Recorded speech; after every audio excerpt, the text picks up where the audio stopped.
महाराष्ट्रात हल्ली मराठी विरुद्ध परप्रांतीयवाद ट्रेंडिंग मध्ये आहेत. परप्रांतीय लोकांना मराठी बोलायला सांगितलं की नाही आता मराठी असं अभिमानाने सांगतात.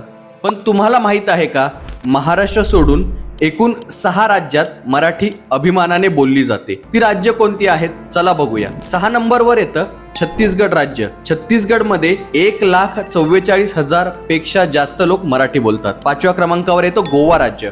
गोव्यामध्ये 1,58,000 पेक्षा जास्त लोक मराठी बोलतात. 4थ्या नंबरवर आहे तेलंगणा. तेलंगणामध्ये 6,16,000 पेक्षा जास्त लोक मराठी बोलतात. 3ऱ्या क्रमांकावर आहे गुजरात. गुजरातमध्ये 9,20,000 पेक्षा जास्त लोक मराठी बोलतात. 2ऱ्या क्रमांकावर येतं मध्य प्रदेश. मध्य प्रदेशमध्ये 12,31,000 पेक्षा जास्त लोक मराठी बोलतात. आणि पहिल्या क्रमांकावर कोण येतं? आणि पहिल्या क्रमांकावर येतं कर्नाटक राज्य.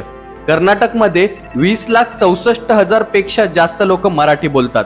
मराठी असाल तर अभिमान वाटलाच असेल. मग शेअर करा आणि संवाद सेतूला फॉलो देखील करा.